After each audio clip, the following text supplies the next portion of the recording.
Hello everyone, this is Pranay Raj. Welcome to our new channel. As we have discussed earlier in previous video, Maxwell could explain wave theory. Today in this video, we will discuss about the characteristics of wave and electromagnetic spectrum. सबसे पहले wavelength क्या है?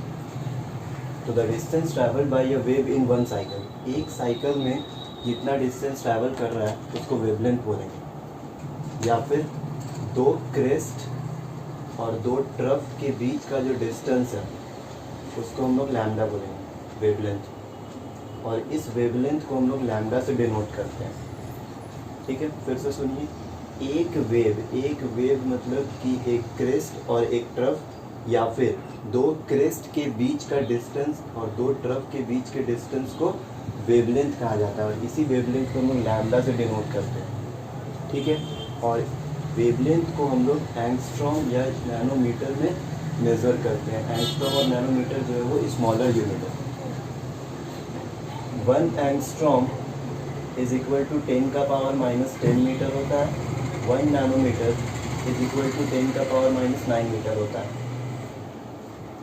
ठीक है, frequency next है। Frequency तो जितना number of wave किसी पर्टिकुलर पॉइंट से पास करके 1 सेकेंड में, वो फ्रीक्वेंसी कहलाता है।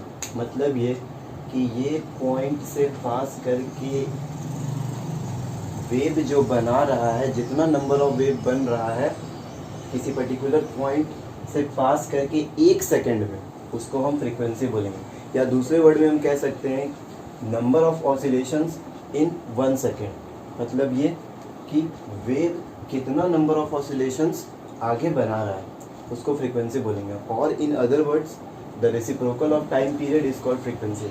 और इसी फ्रीक्वेंसी को हम लोग न्यू से डिनोट करते हैं। इसको न्यू पढ़ते हैं। Nu equals to 1 by time period 1 by T. इसका ऐसा यूनिट क्या होगा? टाइम का यूनिट क्या होता है? Second inverse hertz. Second inverse को क्या बोलते हैं हम लोग? हर्ट्ज बोलते हैं। इसको हर्ट्ज का सिंबल क्या है? HZ। मतलब फ्रीक्वेंसी का ऐसा यूनिट क्या निकल कर आया? हर्ट्ज। नेक्स्ट है वेव नंबर। वेव नंबर किसको कहते हैं? Reciprocal of its wavelength in centimetre is called wave number. मतलब वेवलेंथ का रेसिप्रोकल, वेवलेंथ का उल्टा वेव नंबर कहलाता है। वेव नंबर को हम लोग न्यू बार से डिनोट करते हैं। Nu bar equals to 1 by lambda. और ये जो लैम्डा होगा वो सेंटीमीटर में होगा। 1 बाई सेंटीमीटर, सेंटीमीटर इनवर्स, ये क्या कहलाएगा? वेव नंबर कहलाएगा। नेक्स्ट है एम्पलीट्यूड। एम्पलीट्यूड किसको बोलते हैं? तो क्रेस्ट का हाइट और ट्रफ का हाइट जो बन रहा है उसको एम्पलीट्यूड कहा जाता है। क्या बताता है?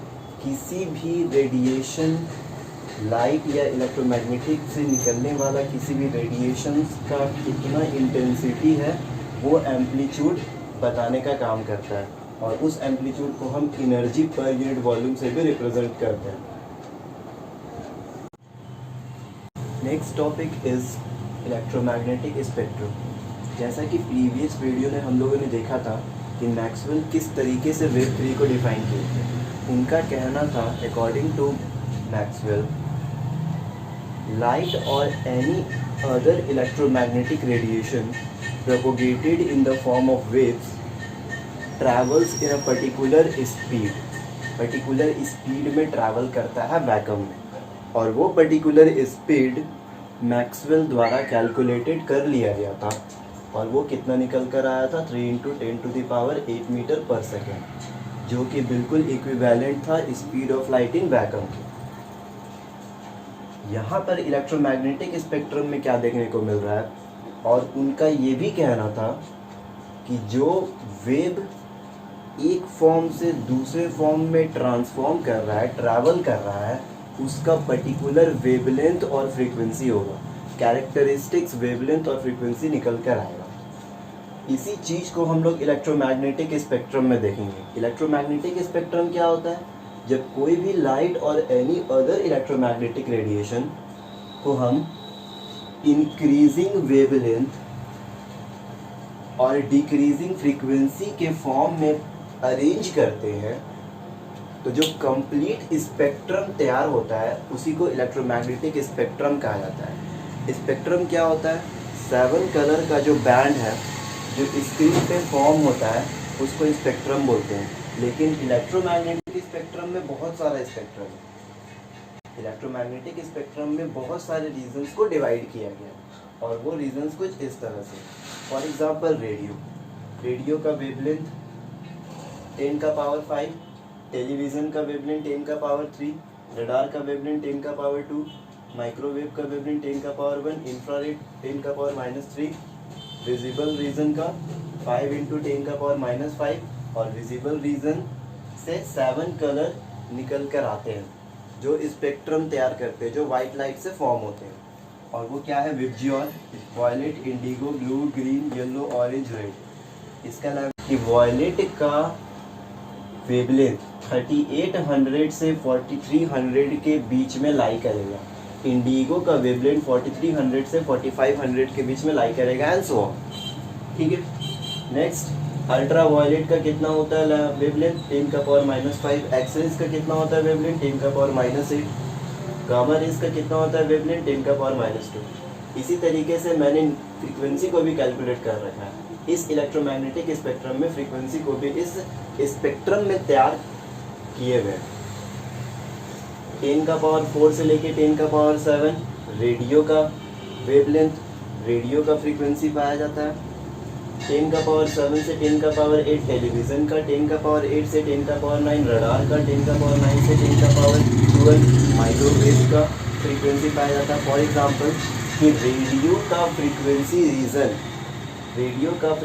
रीजन 10 का पावर 5 हर्ट्ज निकल कर आया, जिसको हम लोग ब्रॉडकास्टिंग में यूज़ करते हैं। ब्रॉडकास्टिंग मतलब ये कि कोई भी इंफॉर्मेशन या कोई भी मैसेजेस को एक जगह से दूसरे जगह पहुंचाते हैं, उसका फ्रीक्वेंसी कितना होता है? 10 का पावर 5 एग्जाम्पल के तौर पर। एक और एग्जाम्पल देख लीजिए, माइक्रोवेव का काम क्या होता है? कम्युनिकेशन चैनल के थ्रू काम करते हैं इसको। 10 का पावर 9 से 10 का पावर 12 इसका फ्रीक्वेंसी रेंज है और इसका माइक्रोवेव का फ्रीक्वेंसी रेंज कितना होता है? 10 का पावर 10 हर्ट्ज। तो इस तरीके से ये कुछ एग्जांपल्स हैं। जैसे कि विजिबल रीजन से स्पेक्ट्रम लाइट का निकलता है जो हमारे आँख से देखा जाता है, उसको डिटेक्ट किया जाता है और वो क्या है? 7 कलर से जो वाइट लाइट से फॉर्म होते हैं। ये जो वाइट बोर्ड है इससे वायलेट का कहाँ से कहाँ वेवलेंथ लाई करता है? 3800 से 4300 के बीच में एंड सो ऑन। तो इसमें हम लोग क्या सीखे कि इलेक्ट्रोमैग्नेटिक स्पेक्ट्रम किसको कहा जाता है? वैसा रेडिएशन, वैसा लाइट जिसको इंक्रीजिंग वेवलेंथ 3800, 4300, 4500, 4900 ये इंक्रीज कर रहा है इंक्रीज फॉर्म में, और डिक्रीजिंग फ्रीक्वेंसी यहाँ से यहाँ फ्रीक्वेंसी इसका डिक्रीज करेगा।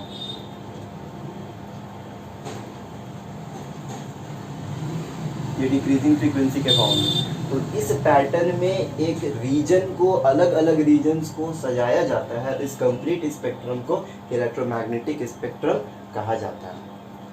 ठीक है। इसमें क्या है कि जैसा कि हम लोग जानते हैं कि ऊपर से नीचे वेवलेंथ बढ़ रहा है, तो रेड का जाहिर सा बात है कि रेड का वेवलेंथ क्या होता है? ज़्यादा होता है, ये हम लोग सब जानते हैं। वायलेट का वेवलेंथ बहुत कम होता है, रेड का फ्रीक्वेंसी बहुत कम होता है, वायलेट का फ्रीक्वेंसी ज़्यादा होता है। जस्ट अपोजिट है। बीच में हम लोग का येलो कलर है, येलो कलर को हम लोग मीन कलर बोलते हैं। मीन कलर किसका मीन कलर? तो वायलेट का और रेड का से रिलेटेड। तो अब तक हम लोग कौन कौन से फार्मूलाज को देख चुके हैं नोट में। वेव रिलेटेड पॉइंट्स क्या क्या निकल कर आता है,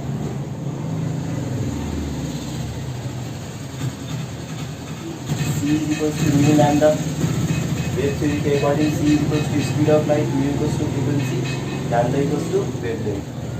एक और हम लोग फॉर्मूला देखें, mu = 1/t 1 time period. Wave number का क्या होता है? न्यू बार = 1/λ।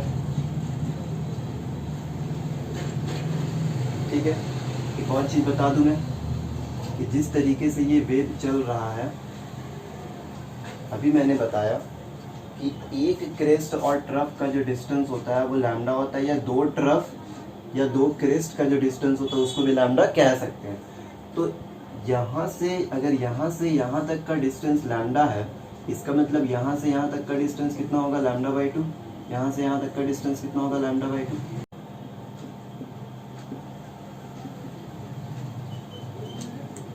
जैसे कि एक मैंने एग्जांपल लिया है कि a radio broadcasting a frequency of 1360 Hz, calculate the wavelength of the radiation emitted by the transmitted of the station। मतलब ये कि एक रेडियो जो है वो कितना फ्रीक्वेंसी ब्रॉडकास्ट करता है, 1360 हर्ट्ज फ्रीक्वेंसी ब्रॉडकास्ट करता है। तो वेवलेंथ बताइए कि उस रेडियो स्टेशन से कितना वेवलेंथ का रेडिएशन निकल कर आ रहा है, उस स्टेशन से कितना वेवलेंथ का रेडिएशन निकल कर आ रहा है।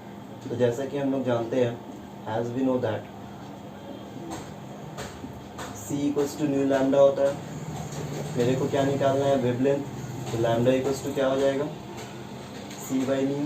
कैरेक्टरिस्टिक्स ऑफ वेव और उससे रिलेटेड एक न्यूमेरिकल मैंने करवा दिया। आप कोई भी बुक रेफर करके न्यूमेरिकल बना सकते हो। और इलेक्ट्रोमैग्नेटिक स्पेक्ट्रम के बारे में भी मैंने डिस्कस कर दिया। If you have any doubt regarding this wave theory, comment down. इस वीडियो में आज के लिए इतना ही। नेक्स्ट पार्ट में हम लोग डिस्कस करेंगे वेव थ्योरी के लिमिटेशंस को। तो मिलते हैं नेक्स्ट वेव थ्योरी के लिमिटेशंस में। तब तक के लिए goodbye, have a good day.